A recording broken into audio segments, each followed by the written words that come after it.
Well, hello everybody, and welcome to Monday and the beginning of a new week.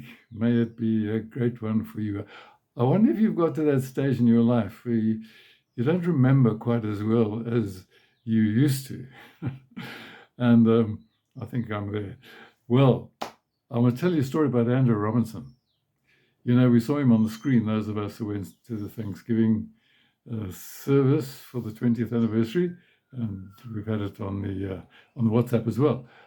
But you know, every day when he came from the manse where he lived to go to church, he had to cross a railway line at just near to the main road. And somebody once asked him, and this must have been about his 13th year at Hillcrest, Andrew, are there flashing lights at the railway line? And he couldn't remember for the life of him whether there were flashing lights there, even though he had gone that way for 13 years. And sometimes we just don't remember the obvious things. For example, if I asked you, is at a set of traffic lights, is the red light on top or is the red light on the bottom? And some people really can't remember that. If you had to think of your watch that you're wearing now, if you've got a dial watch, not a digital watch, I will ask you, are your letters in Roman numerals or are they in the Arabic numerals? Can you remember?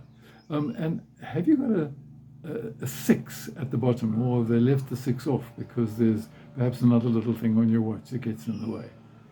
And sometimes just those very obvious things that we look at every day, we just don't remember.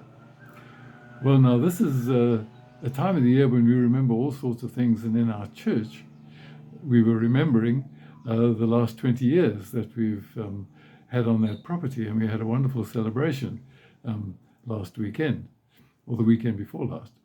And it's also a time because to remember those who have given their lives for the sake of the safety and security of the people in our country and countries around the world. And we remember them on Remembrance Day. And Friday last week was Remembrance Day, and we remembered in the church as well. And they had big services around the world to do this. Because what happens when a man or a woman has to go to war? There's something that's got to happen on the inside of that person. They have to let go of their lives, whether they come back from the war alive and healthy or not. They have to work out within themselves whether they're prepared to let their lives go should the occasion arise, or will they be prepared to suffer wounds and to be disfigured in some way in their bodies because of being in the midst of war. And that is a process that happens, and we honor those who were willing to let go of their lives in order to be able to bring us security and safety, and for the world to be a better place.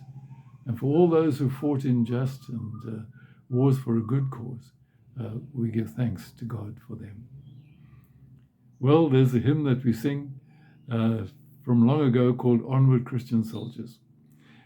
And in a way, when a person is called to follow Christ, it is entering into a spiritual battle, both within themselves and also in the world around about them. And Jesus said, if anybody wants to be my disciple, he must forget himself, deny himself, that is, take up his cross and follow me. For whoever would save his life will lose it, but whoever loses his life for my sake will find it. And so when we become followers of Jesus, he too is calling us to let go of our way, to let go of our lives, and to be obedient to his way. And sometimes that might be at great cost, and sometimes it might lead to a very difficult spiritual struggle. But in the end, when we lose our lives, when we let go of them, that is when we find the true fulfillment and the true meaning and the peace that God would give to us, because that is how life is meant to be lived. And so we give thanks to God for those who gave their lives for us in the wars that have been fought, sadly. But also we look at our own hearts and we think, Lord, help me to let go of my life in order that I may follow in your way and be your true disciple for Jesus' sake. May God bless you as you become the Christian soldier into this week. Bye for now.